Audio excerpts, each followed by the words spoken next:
So thank you very much for joining me. I'm Dr. Claire Walsh. I am the Director of Education at the Institute of Analytics, and I've been working on this problem for around 10 years. How do we actually teach data and AI, especially AI literacy, when your program specialization is not computer science, it's not data, it's not mathematics, and perhaps some of your students might not be terribly interested. And there are lots of choices for you to make. So we're going to go through some of the decisions you need to take. What would be the advantages and disadvantages? I don't have a magic solution that suits everybody, but I do have some solutions that you can consider. And then, of course, at the Institute of Analytics, we have a lot of experience with training people in data analytics. And I've worked in education all my career. I've created courses, curriculum, course books, you name it. I have to be honest, data is one of the most challenging skills I've ever had to teach. It's very complex. And so I'll share with you some of my experience, my mistakes, trying to teach data so you don't have to make them. You can learn from me. So this is the structure of our session today. We're going to talk about why should you be thinking about this today and considering what you can do in preparation for 2026. And there are some strong reasons for doing this today. What is data and AI literacy? We'll just have a think about what it is you're teaching, and that will help you, I think, see how it fits into your programs. We'll talk about assessments, because if you're teaching at higher education level, you have to assess. It's required. And there can be some clashes between data analytics and assessment requirements at higher education. We'll talk about the case for embedding, which is one option for teaching data analytics. We'll talk about the case for standalone courses, a separate option. And then finally, we'll go through some tips, tips and tricks on equipment and tools that should help you. And I hope at the end of this, you will walk away with a strong feeling that you can do this, and also that you need to do this, quite honestly. So let's start with why now? Why now and not later? Yeah, I'm not sure how many of you work in computer science, but this is a diagram that's common about how technologies get adopted. How do we take something like a smartphone and go from one or two early users to the whole population having one? How do we go from ChatGPT being something that innovators alone use to being a tool that actually, I think today, if you're not using it, you're a bit of a laggard, quite honestly. Where we are with data and data and AI in general, not just in terms of asking the machine to make a nice picture or asking it a question about how you should write an email or a letter, but actually understanding it. How is it making that decision? What are some of the risks? What are some of the advantages? How can you actually really critically work with these tools? I think we are kind of around here. We've got the early adopters have gone. Certainly in business, we're well into the early majority. So I'm speaking now towards the end of 2025. If you haven't actually started thinking about how to incorporate these skills into your HU program, your higher education program yet, you are really at risk of falling into the late majority category, which is not a good place for anyone working in higher education to be. And many universities have already made the move forward. What we're talking about is not the obvious courses, it's not the computer science courses or the mathematics courses. It's all of those other ones like human resources, hospitality and tourism management, digital humanities as well. And of course, some really obvious cases like accountancy, finance, and insurance. It's really time to make that move. So one of the pushes is coming from business. the other push comes from business as well, but in a slightly different way. They today expect you, higher education teachers, to be producing students who have these skills. And this data, I think this chart says it all. This was a survey of 60,000 graduate recruiters. It's old now. It's actually at the beginning of 2024. So this is 2 years ago. You can see the demand for digital competency, a really good understanding of AI, 100%. And the demand for data skills is pretty much the same, whether you're in the USA, Europe, or Asia.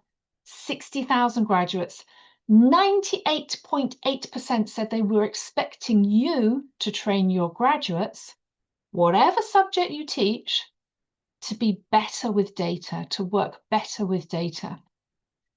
And what this means is that if your students aren't arriving to the job market with data skills, you're letting them down. You're putting them at a disadvantage compared to another competitive graduate who has got these skills.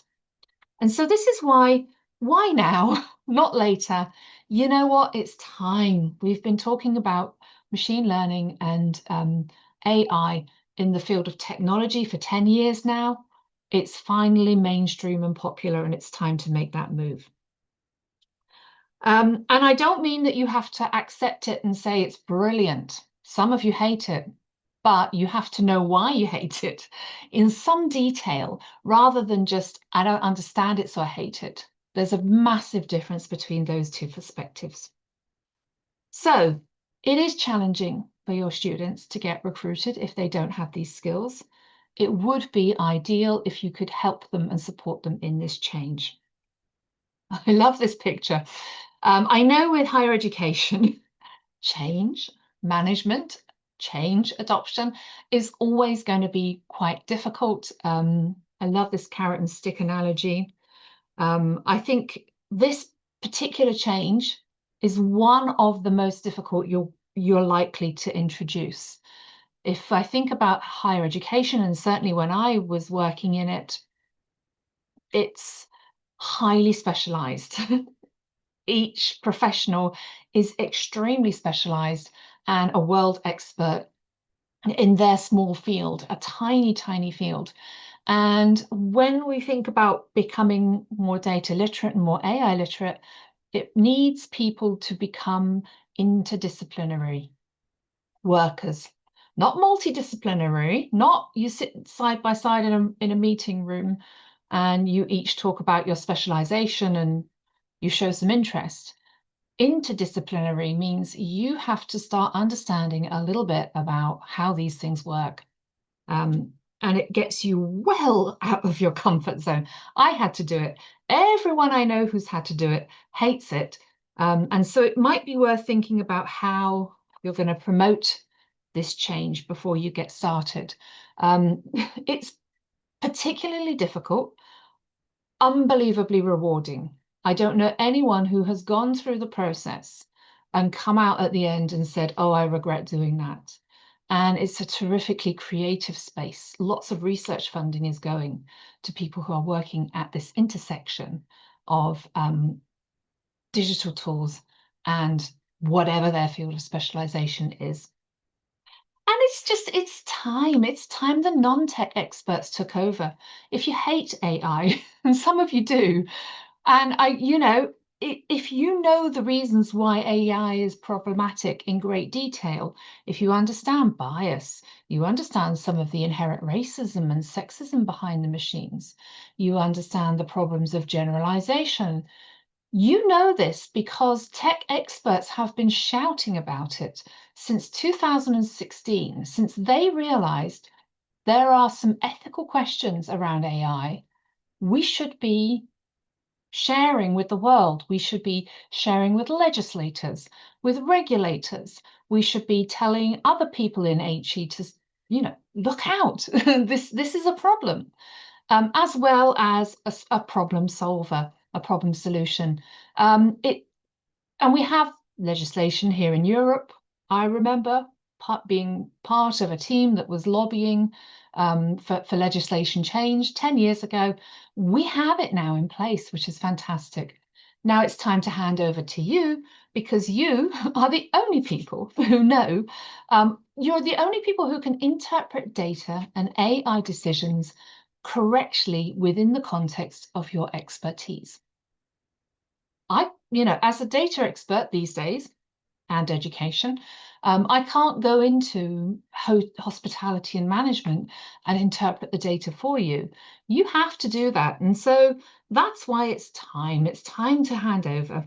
Medicine knows this very well. And also, another point, a study I saw this week was by Gartner, actually, was that 2/3, 62 to 65% of tech leaders now prioritize governance over the technology.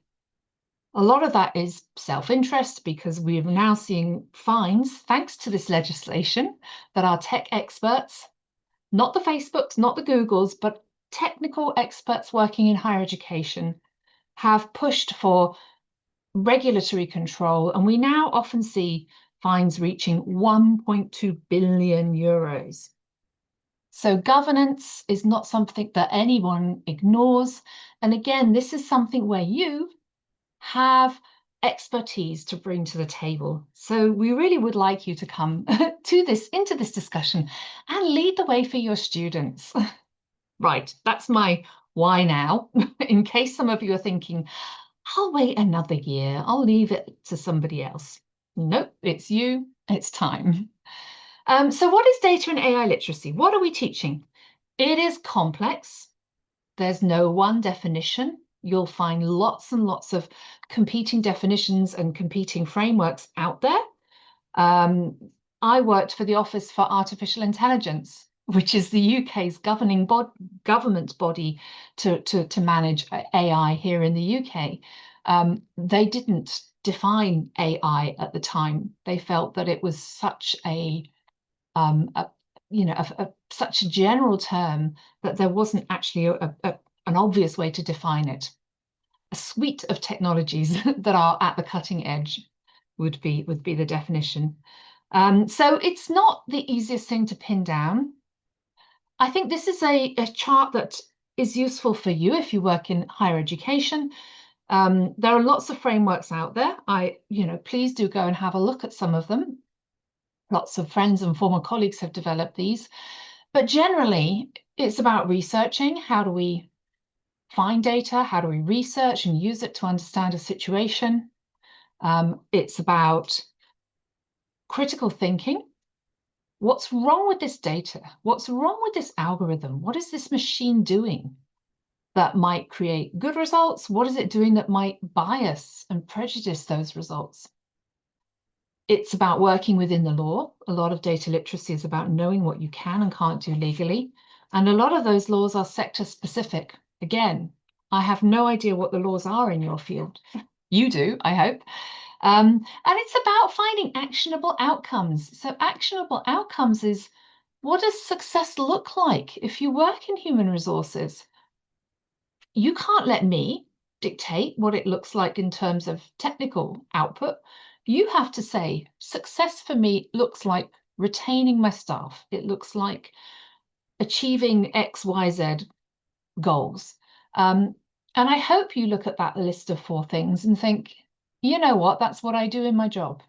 That's my responsibility. What we're doing is doing it a little bit more with data. And generally, although there are a large number of data literacy frameworks out there, they will all generally revolve around these.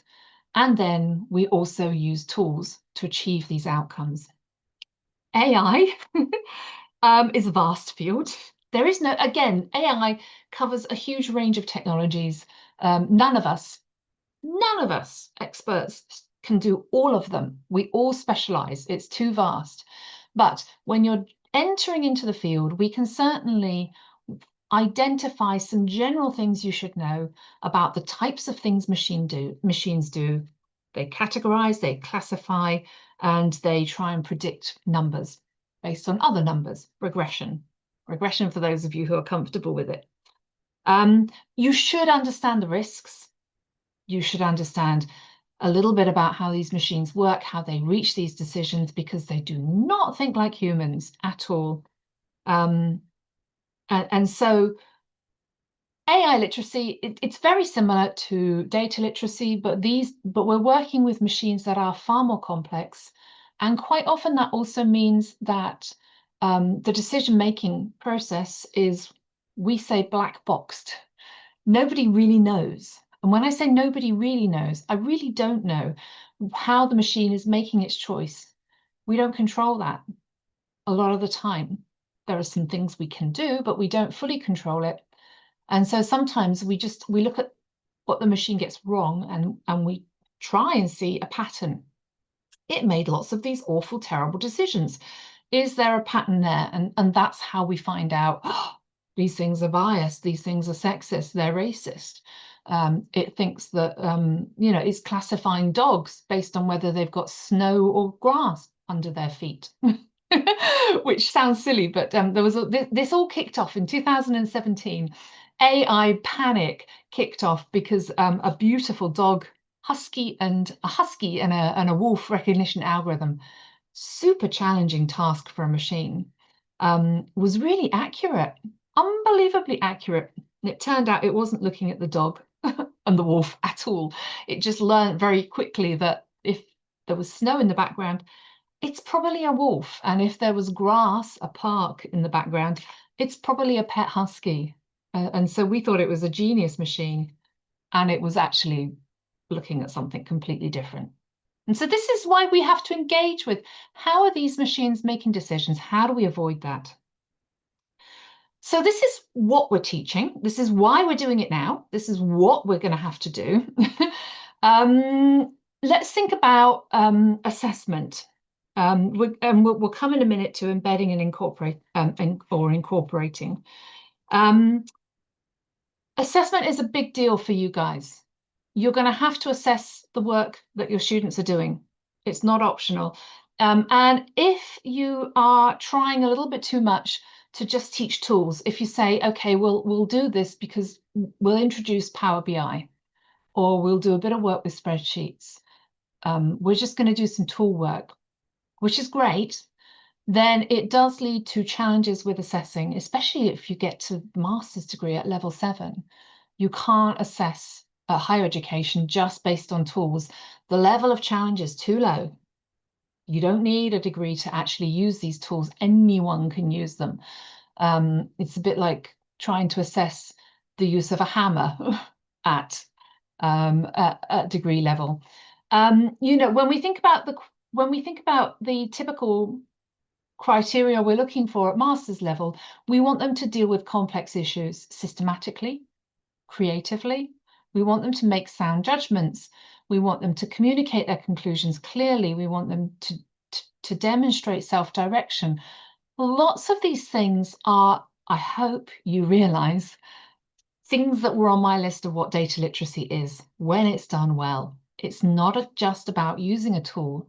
It's about thinking critically, acting autonomously, making decisions, and just challenging those machines on what they do. Especially if you're teaching an MBA, you must focus on the critical thinking and research skills, and the tools just help that along, not the other way around. If your assessment is, did you make a dashboard? Does it work? Then the assessment level is going to be far too low. You're never going to get up to that standard.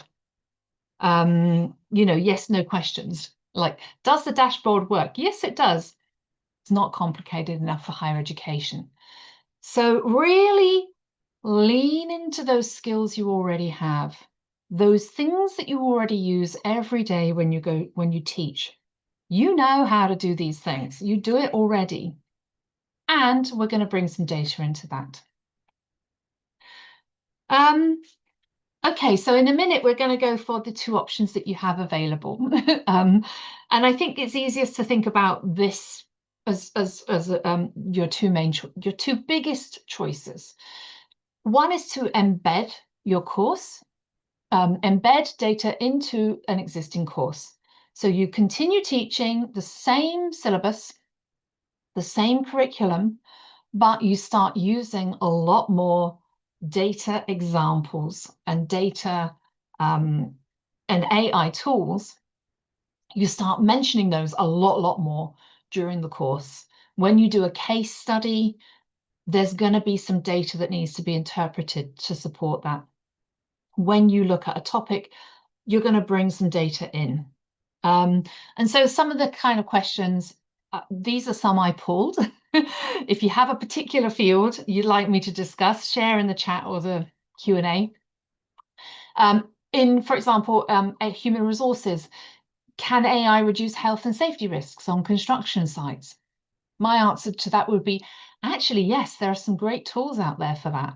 Some really great tools where the AI will scan an image and be a second pair of eyes, not replace the human, but be a second pair of eyes to spot things that the human hasn't spotted. Here's another one on hospitality, hotel management. Can you use sensor data on heating and cooling systems to identify at-risk equipment so you can avoid the heating or the cooling system in the bedroom breaking down, having to call maintenance, having to close that room and not sell the room for weeks on end? Absolutely, that's a tool where we can bring it in. And then, of course, the great thing if you choose to embed is that there are lots of off-the-shelf tools now that may be really relevant to your field. And it's a great way of introducing really job-ready skills for when they graduate. If you work in finance, auditing and tax preparation software, really obvious choice to introduce these days. So that's big choice number one. I'm going to continue teaching the same curriculum, same syllabus, but I'm going to talk about data and AI a lot more often than I ever have. Option number two is create a standalone course. And I'm going to go through the benefits and disadvantages in a moment. So a standalone course it's a completely subject agnostic course, which means that you may have people from different subjects sitting in the room together, just studying data and AI analytics. I attended one of these. This would be an example, would be an introduction to statistics course that they take completely separately to their human resource management course. You might get them to take a data visualization with Power BI course totally separately, and then they continue with their normal curriculum. And it tends to be a mix of dedicated lectures. Usually somebody will then have a practical session, either in a laboratory. We do this with a lot of universities. They turn to us to create standalone courses that students can practice on their laptops at home. So it's a mix of theory and practice. And it's usually demonstrated at the end with a capstone project. And this is where you pull it back to your field. Can you give me an example of how you would apply these skills you've learned into whatever the subject of their expertise? So these are your two choices. Let me talk about, again, words from the experienced. Let me talk about our experience of what does and doesn't work, what some of the advantages and disadvantages are. I'm afraid there's no winning solution, only what matters more to you, or what are you actually able to do? So this is thinking about embedding programs. This is where you decide to continue with your curriculum, but you're going to use a lot more AI and data tools. There are lots of reasons why this is a good approach. Here are my positive reasons. I think the biggest is it's relevant. They didn't sign up to do data analytics. They signed up to do hospitality, tourism, and management. And if you can show them the data in the context of the subject they love, it's going to be so much more meaningful to them. And you'll be there to help them interpret those data results. Data is meaningless. We can't actually act on it. We can't turn it into insights unless we understand the reality that's going on around those results. It has a very immediate career value, especially if you work in finance and accounting. Just training those tools from a higher education perspective, trust me, accountancy firms are asking for them, finance firms are asking for them. And so the transferability of those really dedicated tool knowledge, subject-specific applications of data are in high demand. The great thing is that it counts towards real grades, the real degree, the real masters. Whereas if you've got a separate course, sometimes it's standalone and it doesn't contribute to the final grade. And so people don't take it seriously. These are students. They are the same around the whole world. The other really big thing is that there is less bureaucracy. If you've ever tried to introduce a new course, a totally new course in a university, there is, of course, for good reasons, a very large amount of checks to make sure that the quality of the course is meeting the standards that the university teaches to. And so you will find that by embedding, you can introduce change quite quickly. But, you know, if you decide to create a totally new course, then you're going to have a lot of challenges with that. So these are some reasons why you might want to do it that way. Let's look at some of the reasons why you might say, oh, you know, well, actually, maybe that's not that good an idea. The first one is faculty readiness. Are your staff ready? Do they feel confident working with data and teaching data? And some of them will. I'm sure you have quantitative researchers in just about every field that you have at university. There's someone in that department who loves quantitative research. So some will feel incredibly ready, but then you may be asking them to teach alongside someone who's not that confident.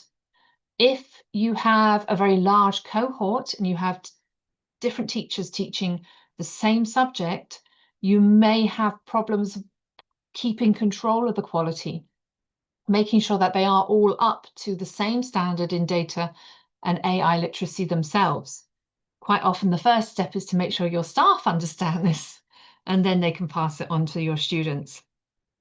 In particular, you are going to experience some troubles with assessment, with quality control, because you know, controlling assessment standards when you've got different levels of data literacy among your staff will be very challenging. Normally, when we grade work, we are experts. We are up here and we're grading at a much, much lower level. And so it's much easier for us to standardize to get the same opinions on that lower level.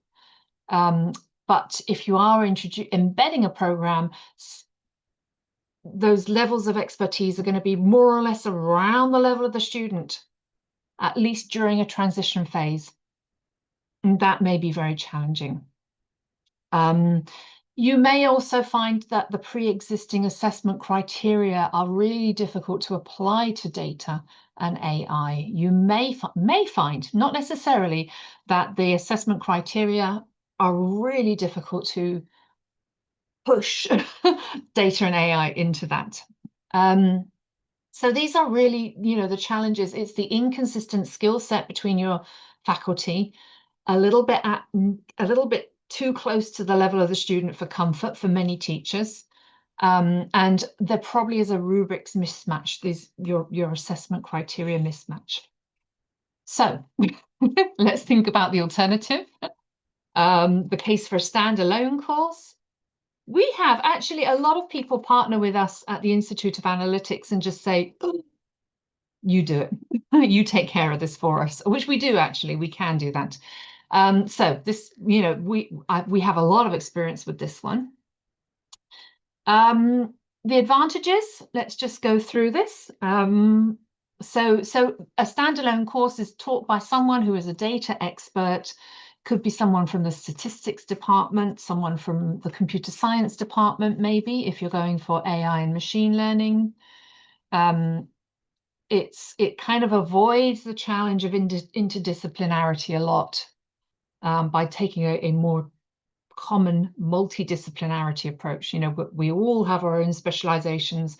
We talk a little bit. We don't try really, really hard to understand each other's subject. Right, so let's go through the benefits of this. I mean, the great thing about this is that you get depth and rigor, that if it's taught by an expert, you get expert answers, you get rigor, you know, if they're talking about regression, chi-square analysis, for them, this is their everyday language. It's, you know, if it's a computer science teacher that's doing it, they can teach tricks to get things more efficiently, more effectively, that it may take you years to learn. So you do get this depth of content, and you obviously get much more coverage. You know, if you've got experts teaching it, they can do because you've got a whole course dedicated to this.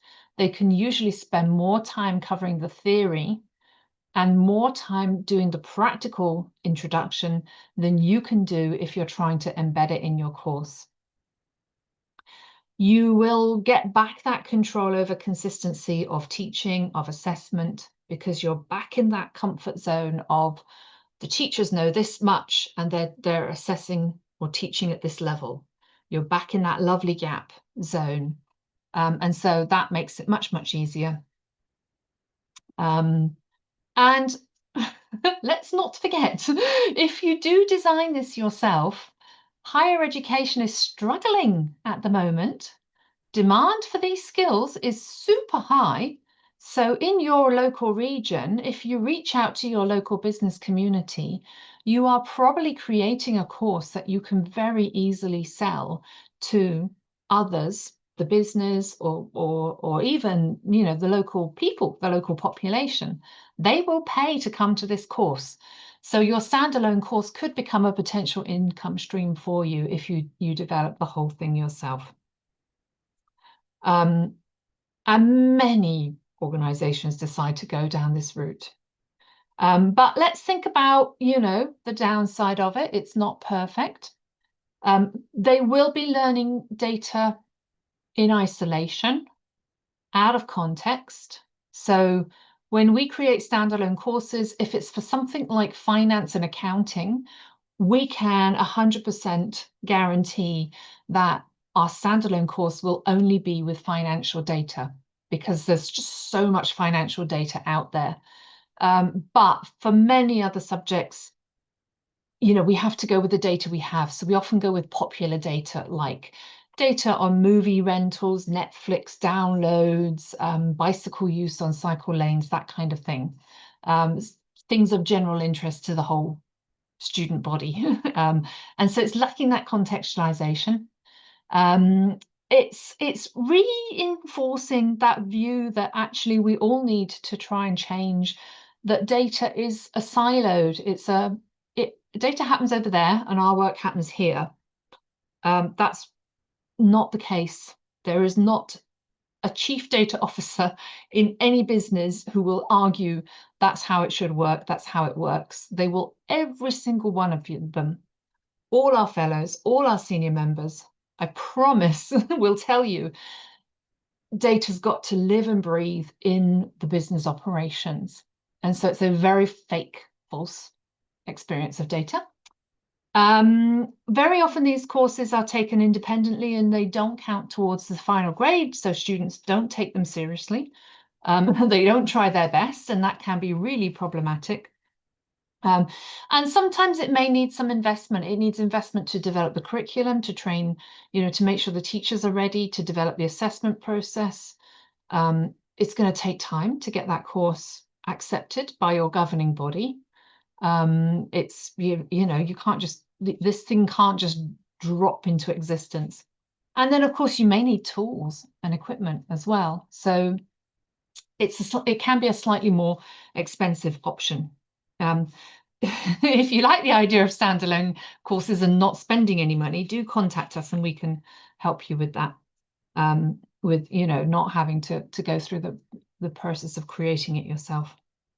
So those are the two big choices. I would urge you to think about, what are your must-haves, what are your would be really nice to haves, and see if you can find which of those approaches best suits you. Usually the must-haves decide it. So now let's get on to, we've decided the big questions. Let's make some decisions on the smaller things. Equipment, tools, and tips. Teaching data analytics, particularly remotely over the internet. Online learning is so challenging. I had no idea until I started teaching it how difficult it would be. There are so many dependencies that you lose control of completely. You don't think about it until you start doing it. So things like, you know, where you are in the world. If you teach internationally, this can really matter, because if I'm trying to connect to a data set here in Europe and I've got a student in Singapore, they've got to connect to a different server, the one that's physically, geographically near them. And if they need help, I often can't help them because I don't know what that server is, and it's not easy to find out. As well as, you know, well, where are these servers physically in the world? We're all hooked into different systems. You've got problems of network connectivity. And some students will find they have a very slow internet speed, and when you're trying to do something like machine learning with a slow internet, forget it. It's really problematic. And especially assessment can be really problematic, because the time it takes, the network connectivity starts interfering. Then you have problems with different software that people have installed on different machines. So things like the operating system, if you're working with Windows, Microsoft Windows, or if you're working with Apple operating system, or another operating system of your choice, that can interfere with the programs that we're trying to run. The browser, something just as simple as the browser that they're using. Are they using Chrome or Bing or something else? Can impact how the analytics work. It's infuriating. It's very difficult to support.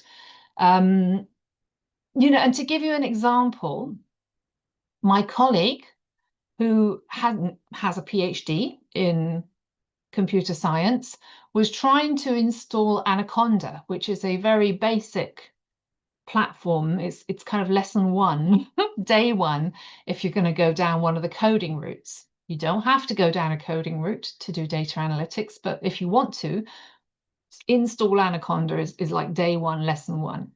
It took him a whole afternoon to sort out the conflicts between Anaconda and, admittedly, the many tools he already had installed on his laptop. And then you've got the problem of storage power processing. Some of these algorithms, it's not like running Excel. It's not like, you know, it goes and it pings back instantly.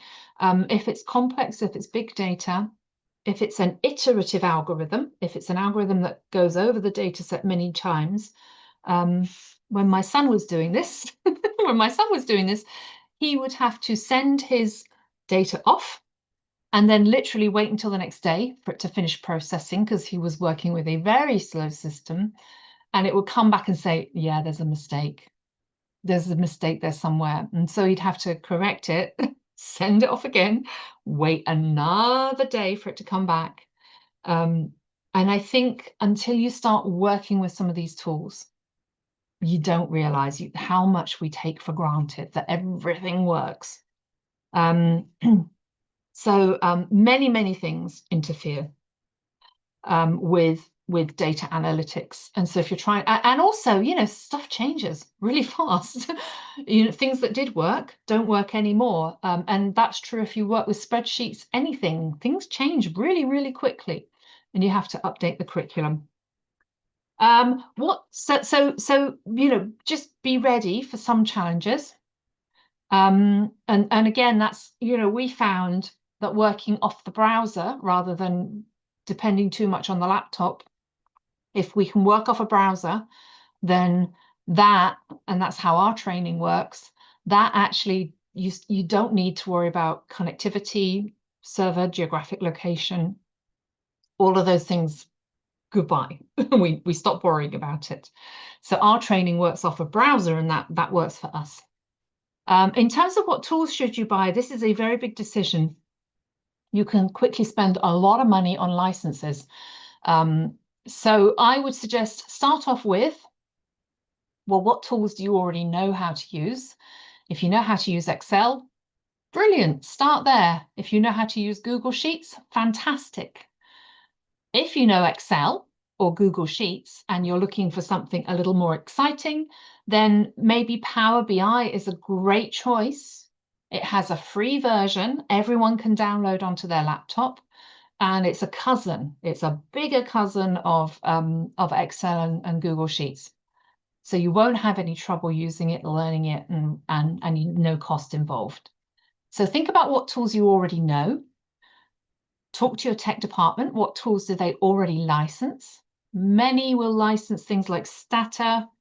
They might license various statistical analysis, very traditional tools, which is great. You may find as well that they can bulk purchase licenses at a very cheap price. Many of the businesses, it's in their interests to get their tools taught in university, because it just, it promotes good feeling. It's a great marketing technique. Always look for the free stuff. So Tableau used to be a good option.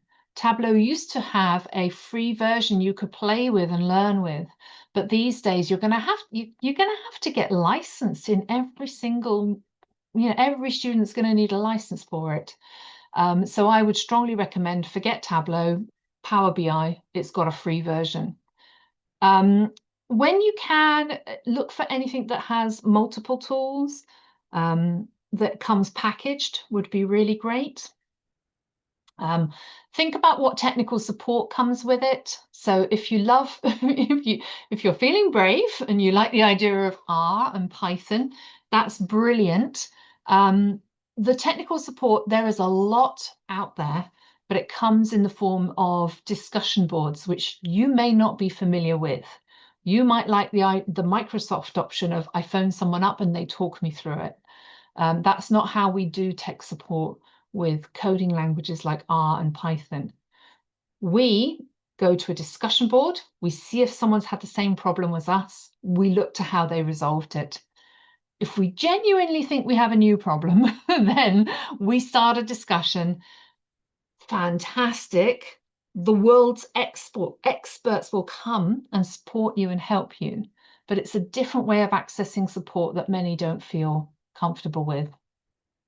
And then the final consideration with what tools to buy, work relevance. So Power BI is the baby of the modern workforce, but not everybody uses it. We teach cloud data ingestion, but not everybody's using Amazon Web Services, especially not after this week. So, think about what's relevant in your field. What do people expect? What tools are they likely to use afterwards? For example, if people were going to work for the government, R was so much more popular than Python for the longest time. I think that's changing. And Excel. Everybody loves Excel. Everybody uses Excel. There's nothing wrong with Excel as long as you're using it for tasks that Excel is suitable for.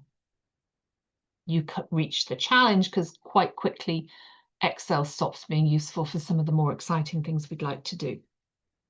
So I am coming to an end. If you have any questions to put into the chat or into the Q&A, please do. I'm just looking to chat. Nothing's open. And I can't see my Q&A. I will find my Q&A. Where has that gone? Pop them in the Q&A and I will find it. Okay, so final thoughts. We've talked about why now. We've talked about what your subject is. It's critical thinking, it's research, it's all of that, but there's a lot of data in there, and there are these things called algorithms. We've talked about actually getting these things into your program. How do you introduce them? We talked about the options of embedding or standalone course. We've looked at some of the challenges of teaching data analytics.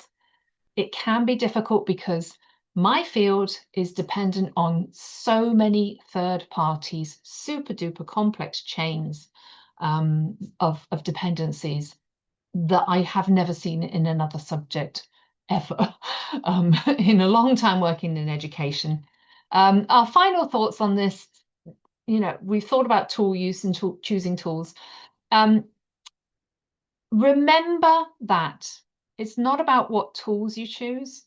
It's about working to your strengths. I'm still getting asked, do people need a degree? I got asked this week. This week alone, I got asked the question, do people still need a degree to go and work in this field? And the answer is yes, absolutely, because the skills that you need to work with data naturally find their home in higher education. Work to your strengths. Don't feel like you're getting completely out of your comfort zone. These are some of the skills: reporting and visualizing data. You know how to create an academic poster. You know how to create a chart. You know how to create a geographical abstract when you want to get published. These are your skills. You have them already. Research skills, you have those as well. It doesn't matter if you worked in qualitative or quantitative. Data crosses those lines. It's quantitative evidence collection, but we have to always come at it with both a quantitative and a qualitative interpretation. What does this mean in the real world? You can't leave this to, trust me, you can't leave this to the computer scientists to interpret. It's working with your higher order thinking skills, critical thinking, all of those critical thinking research skills. Is this a good source of data? Should I trust it? I need to cite it. I need to say where I found this data set. I need to not just cite it, say who collected it. I need to say who cleaned it. What day did I get hold of it? When was it collected? All of those citation skills that you have. Is it the best data set that's out there? Is there something more recent that has superseded this? Is it relevant if it was collected in London? Is it relevant to my work experience in Bangalore? All of those higher order thinking skills, critical thinking, research skills you have, you're bringing those to the table. Don't feel that they've gone. And particularly academic integrity. Data is just as copyright protected as academic journals. If you're going to cite data, you have to cite your sources. I'm sure you know this already anyway. But all of those academic integrity issues, where did this data come from? Was it collected honestly? Who collected it? Why did they collect it? Why am I using it? All of those things are important. And support each other. I said I worked in a department which aimed to take anyone from any background and teach them computer science. And it aimed to take computer scientists and teach them social science. So you can imagine the chaos that was that department. What works is just supporting each other, respecting each other and the different skills that you have. Lunchtime groups are a way nicer way. Lunch and learns are so much nicer way to learn this. Make the most of the departmental resources you have. I'm sure you have quantitative researchers. You probably have AI researchers in your department. Consider getting your faculty onto a booster training. We can do that for you if you'd like to help your faculty just boost their skills. Critical thinking, research, we do all of that, and a little tool training. Self-paced learning can often work for higher education staff to get their skills up, because I know you're busy. I know you work so hard.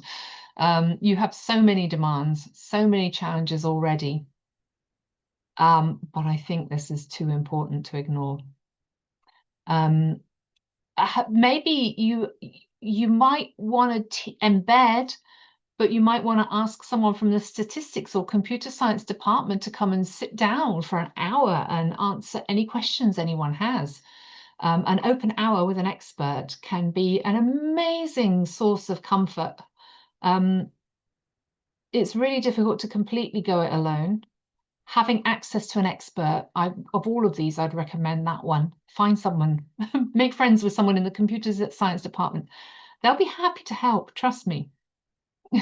And then, of course, you should be applying all of this as a department in your learner analytics. If you want to get accredited by some of these bodies like ourselves, like, there are some highly respected accreditation programs out there, you have to start working with your learner analytics and evidencing how you are using assessment as a tool for change and improvement. And if you haven't been asked to do this yet, trust me, it's coming soon. This is true of, funding, all sorts of aspects of your work. As a department, you need to start reporting a lot more as well. So this is a great way of making it count, making it go far. Right, that is us. We are the Institute of Analytics, and we look forward to seeing you in our next webinar.